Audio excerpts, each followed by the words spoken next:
Bueno, simplemente, aparte de que no tengo conflictos de intereses, y yo, como los españoles hemos venido a hacer campaña,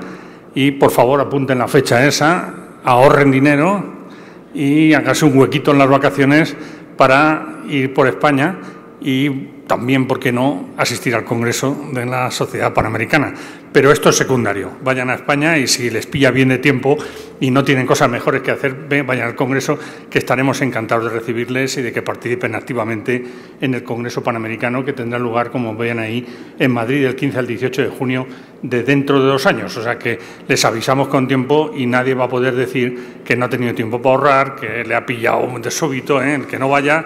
realmente es porque no quiere, Así que les esperamos allí. Bien, vamos a ver, el síndrome respiratorio fue descrito, como ustedes saben, por un grupo de investigadores encabezados por Asban y que lo hicieron en 12 pacientes con diferentes patologías subyacentes y que tenían insuficiencia respiratoria en aquel momento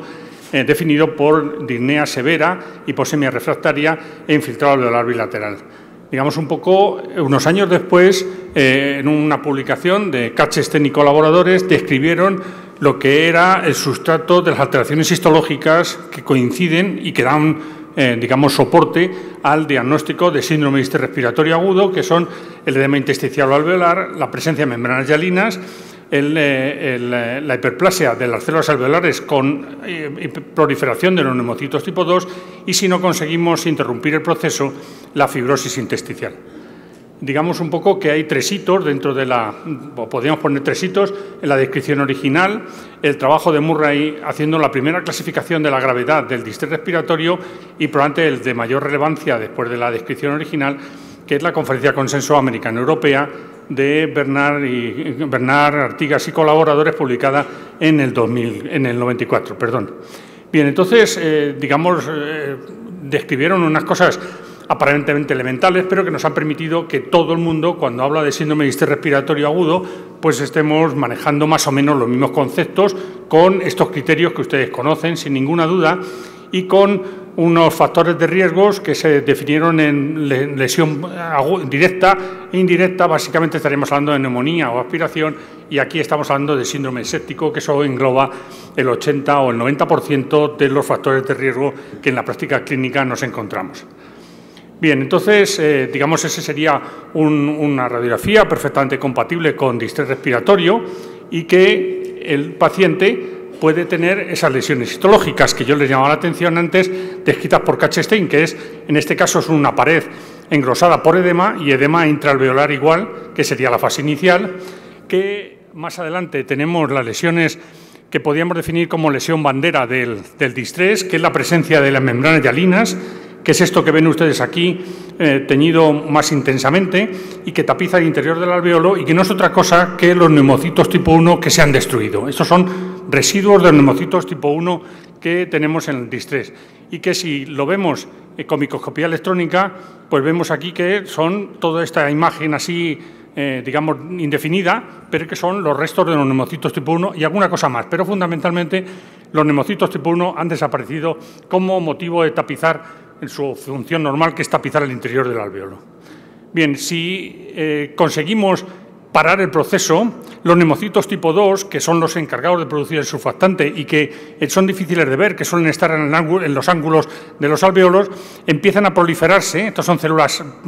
cúbicas y a cubrir la pared del alveolo y después se transformarán en células planas y que van a restituir los neumocitos tipo 1 que fueron destruidos, van a volver otra vez a la situación de partida. Pero si no conseguimos, interrumpir el proceso y el proceso sigue adelante, pues nos vamos a encontrar con esto que ven ustedes de color verde, que son fibroblastos y que se sitúan en la pared del alveolo y que paulatinamente van haciendo que el pulmón, lo que ustedes han visto en la clínica normal, es un pulmón en el cual el intercambio gaseoso entre los capilares que van por aquí y el gas que llega en el alveolo es cada vez más difícil y, lo que es muy importante, la distensibilidad de ese pulmón cada vez es más difícil, puesto que empieza a ser una cosa rígida, difícil de hinchar y deshinchar con la ventilación mecánica y, por supuesto, mucho más si el que tiene que asumir eso es el paciente. Pero, desgraciadamente, los criterios de la Conferencia de Consenso no nos dan una fiabilidad, no tienen una sensibilidad alta y una especificidad alta, y, de hecho, fíjense que este sería un caso, aparentemente típico, con los criterios de la Conferencia de Consenso, con un infiltrado alveolar bilateral cumpliendo todos los criterios y que si el paciente fallece, y tenemos aquí la autopsia, esto es un pulmón rígido, pero que en la imagen histológica esto no es un síndrome de distrés respiratorio agudo, esto es una hemorragia pulmonar. Ven ustedes los alveolos rellenos de unas células de color rojo que son hematíes y, por lo tanto, hasta que no tengamos en la mano, obviamente una cosa absolutamente indeseable, que lleguemos a tener esta información, hasta que no tengamos en la mano todos los criterios que teníamos nos obligaban a diagnosticar al paciente de un síndrome de distrés respiratorio agudo, a clasificarlo como tal, a pronosticar su evolución como tal y a incluirlo en estudios que vayamos a hacer más adelante. Y otra cosa parecida sería otro paciente con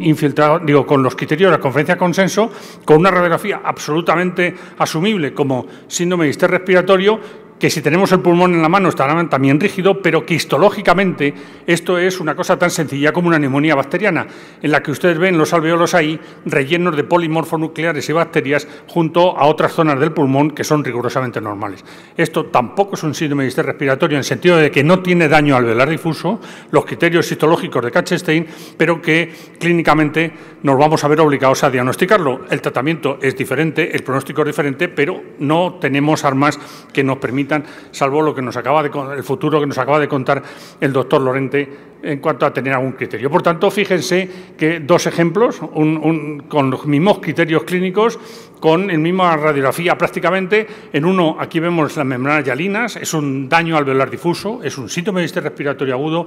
y, en este caso, es una neumonía bacteriana, digamos, común, que inevitablemente, desde el punto de vista clínico, es imposible diferenciar. Nosotros, planteamos un poco con este tema y teniendo la facilidad, tenemos un porcentaje de autopsias en nuestra unidad bastante alto, entonces hicimos un estudio en que en los dos casos en los pacientes con autopsia, en los cuales, digamos, por una parte, un grupo de clínicos hicimos la presencia o no de los criterios de síndrome de distrés respiratorio, utilizando los criterios de la conferencia de consenso, que está mal, es del 94, y, por otra parte, 3 patólogos de nuestro hospital hicieron independientemente análisis de todos los casos de autopsia si tenían criterios de daño alveolar difuso, si tenían, por decirlo así, distrés o no. Una vez hecho esto, nos reunimos y confrontamos los resultados y, un poco lo que... confrontamos diagnósticos de distrés histológico, distrés clínico. Entonces, bueno, yo no les voy a dar muchos más datos. Sabía que no iba a darle ningún dato porque no pasaba la diapositiva, pero sí ha pasado. Vamos a ver, el estudio era sobre un volumen de 879 pacientes fallecidos, que representaba una mortalidad del 22%, en los pacientes con autopsia, que era el 43,5%, y por tanto el estudio está hecho en 382 pacientes, y los pacientes que reunían criterios de la conferencia de consenso, 127, y los que tenían daño alveolar difuso, dicho por los patólogos, eran 112, lo cual a priori no parece mal resultado, son parecidos. El único problema es que no coinciden. O sea, teníamos pacientes que tenían criterio de conferencia de consenso y que los patólogos nos dijeron: este enfermo no tiene daño alveolar difuso, tiene otra cosa, que podía ser una neumonía, una hemorragia pulmonar, una fibrosis, una embolia de pulmón. Y, por otra parte, ellos, cuando terminamos de enumerar los pacientes con criterios clínicos de distrés, nos preguntamos si tenían más. Y pues no, dice, pues nosotros tenemos aquí otro grupo con daño alveolar difuso que vosotros no lo habéis calificado en ningún momento de síndrome de distrés respiratorio. Bien, entonces, digamos un poco rápidamente, el grupo general era esto, pero este grupo no nos interesa mucho porque los criterios de conferencia de consenso excluyan el distrés en un paciente que ha llegado a la unidad con una hemorragia cerebral y que ha fallecido en las siguientes 24 o 48 horas, evidentemente no tiene interés. El grupo que tiene interés es el grupo que tiene factores de riesgo. Y fíjense que la sensibilidad y la especificidad era 66% y 83%. Lo que hicimos fue parcelar si el factor de riesgo era de origen pulmonar o el factor de riesgo era de origen extrapulmonar. Y nos encontramos que la sensibilidad era más baja cuando el factor de riesgo era de origen pulmonar y la especificidad también era más baja, pero cuando era de origen extrapulmonar eran los mejores resultados, una sensibilidad del 70% y una especificidad del 90%, que realmente es satisfactoria. En el grupo, los errores aquí eran neumonías bacterianas fundamentalmente. Era el motivo de equivocación clínica y que los patólogos nos dijeron que no tenía distrés respiratorio. Digamos un poco con esos datos en la mano, parecía de, si ustedes tienen un paciente con síndrome de distrés respiratorio clínicamente y el factor de riesgo es de origen pulmonar, cuidado porque muchos de ellos van a ser neumonías bacterianas sin ningún otro problema. Si lo que tienen ustedes es criterio de la conferencia de consenso y el factor de riesgo es extrapulmonar, el paradigma sería una peritonitis, ustedes pueden estar razonablemente seguros de que su paciente sí que tiene un distrés respiratorio. Bien, entonces, con estos datos en la mano se planteaba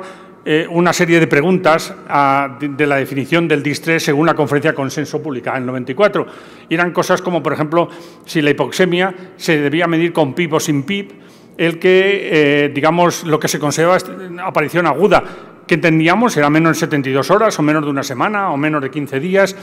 La radiografía, si el tener 2 cuadrantes o 3 cuadrantes afectados modificaba esa sensibilidad, la especificidad de los criterios de la conferencia de consenso, que se entendía por no tener, digamos, fracaso ventricular izquierdo y si había que utilizar el eco o alguna otra cosa, y la presencia de alteraciones mecánicas o los factores predisponentes, digamos, era un factor que podía modificar eso. Entonces, el año pasado se reunió un grupo en Berlín, por eso se llama la Berlin Definition, porque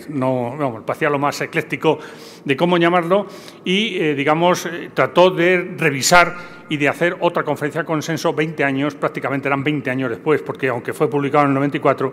la conferencia de consenso fue en el 92.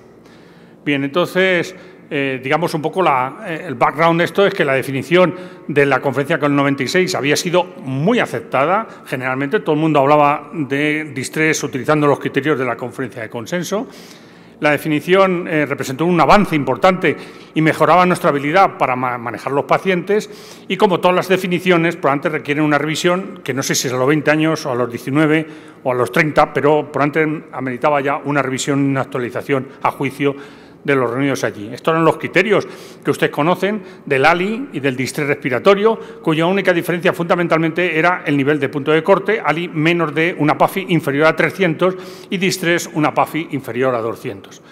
Entonces se reunió un grupo formado por una serie de personas procedentes de, digamos, había un grupo digamos, dirigente de la reunión, había un grupo de europeos y otro grupo procedente de Canadá y de Estados Unidos.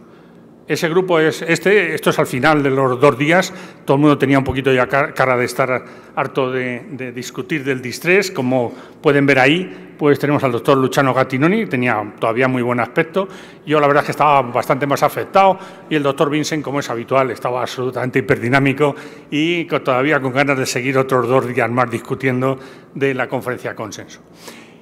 Esto sería un poco largo y no voy a contar más cosas, pero las variables que fueron incluidas en la definición, por ejemplo, fueron el timing, el nivel de hipoxemia, el origen del edema, las radiografías las anormalidades radiológicas,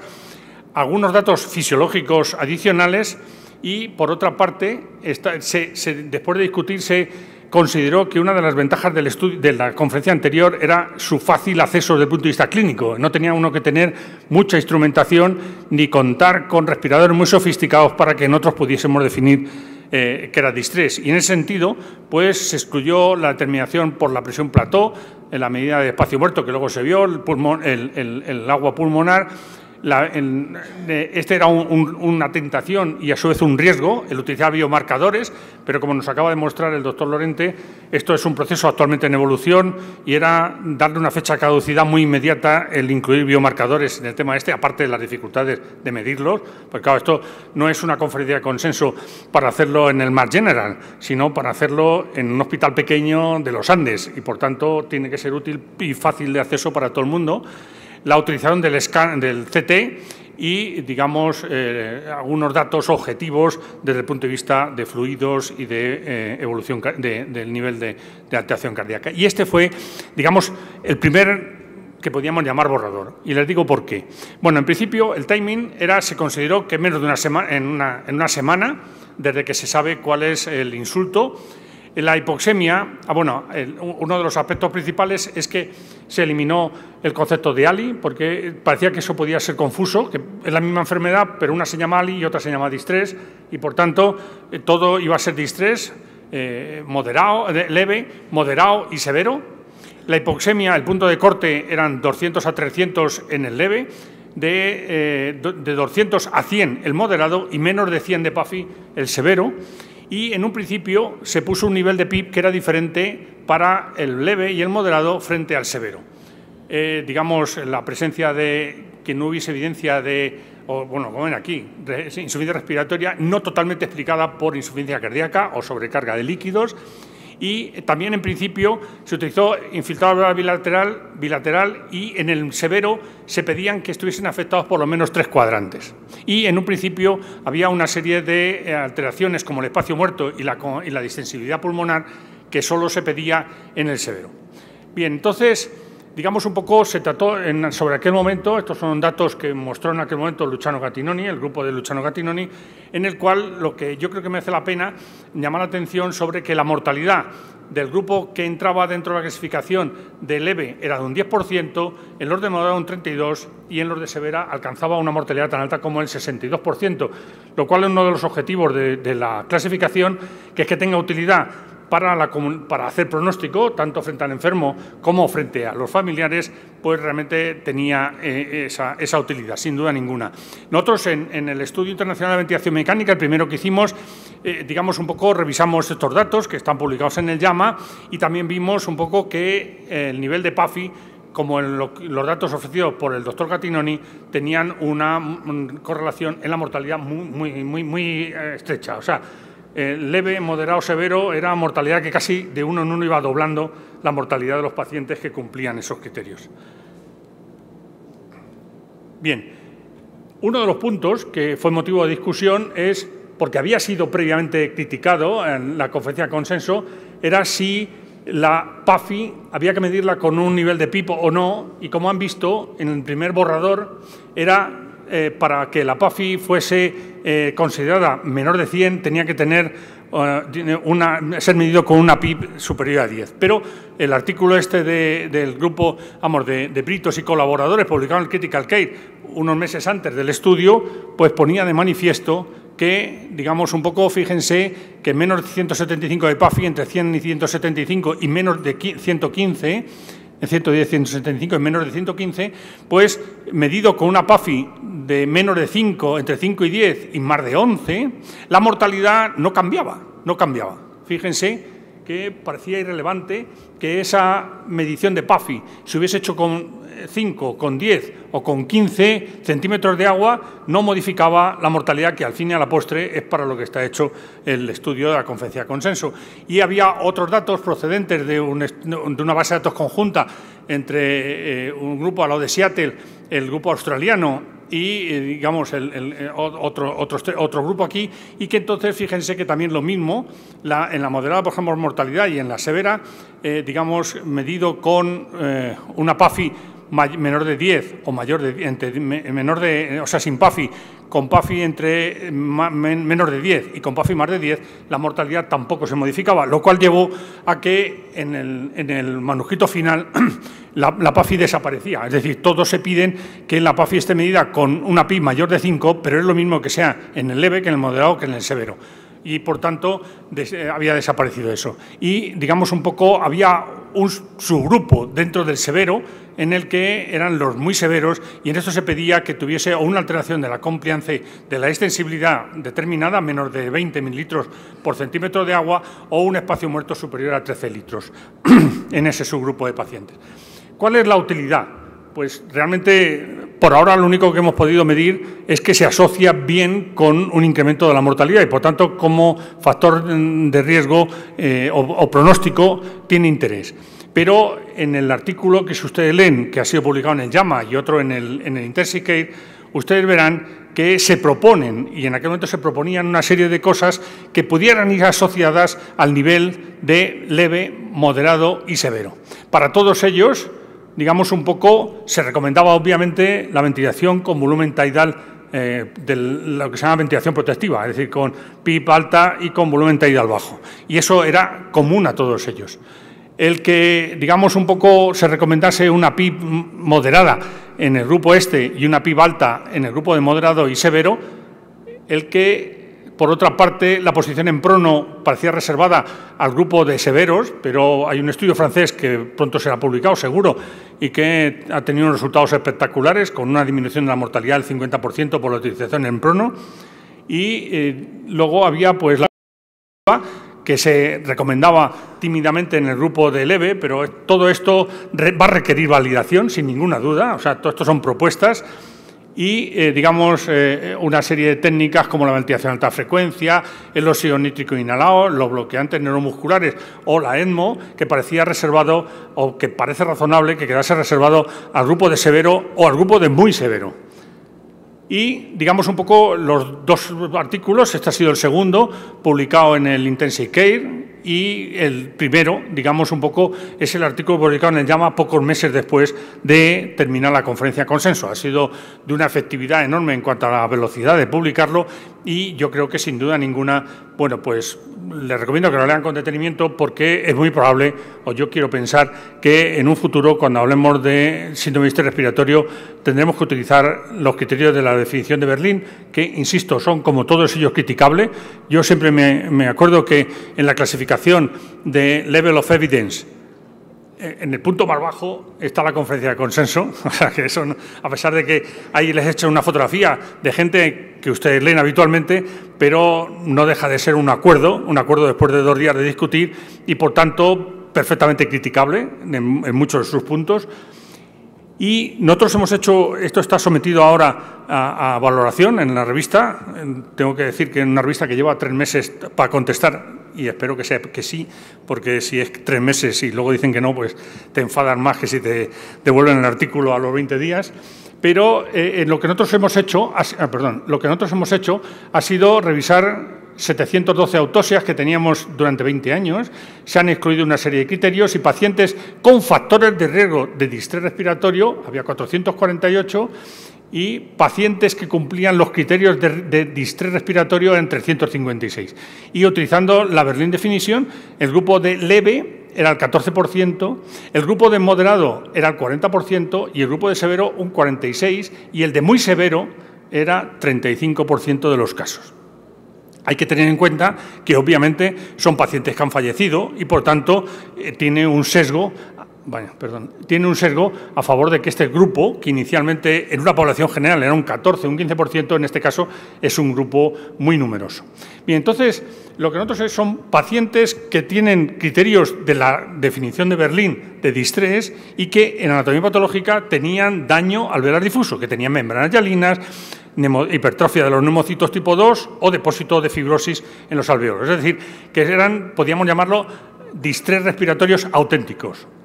Y entonces, esa proporción, fíjense que en los leves, solo aproximadamente el 10% de los pacientes tenían daño alveolar difuso, número que sube notablemente a casi un 40% en los pacientes con los criterios de Berlín de moderado y se ponen por encima del 60% en los criterios en los que en la clasificación de Berlín entraría como severo. Es decir, que sí que hay una buena correlación en cuanto a que, a medida que cumplen criterios de mayor o menor severidad, la presencia de daño alveolar difuso es cada vez más alto. Y lo que es, yo creo que de bastante interés a la hora de que ustedes manejen los pacientes es que hicimos un análisis de pacientes que llevaban menos de 72 horas cumpliendo los criterios de síndrome de distrés respiratorio agudo de acuerdo a la definición de Berlín y pacientes que cuando se les hizo la autopsia llevaban más de 72 horas con criterios de la definición de Berlín de distrés respiratorio.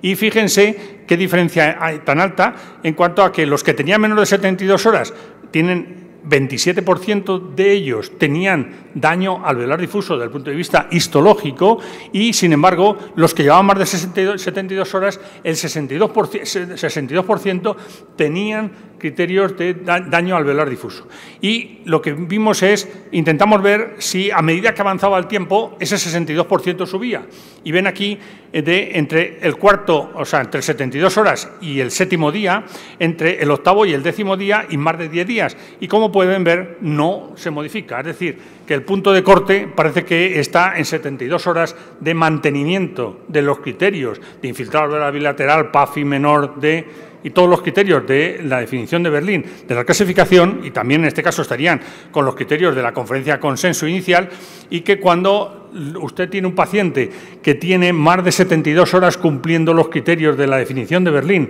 otra vez más, tienen bastantes posibilidades de que lo que tiene su paciente es un daño alveolar difuso, es decir, una alteración histológica definitoria de síndrome de distrés respiratorio, aunque inevitablemente nos queda otro grupo fuera.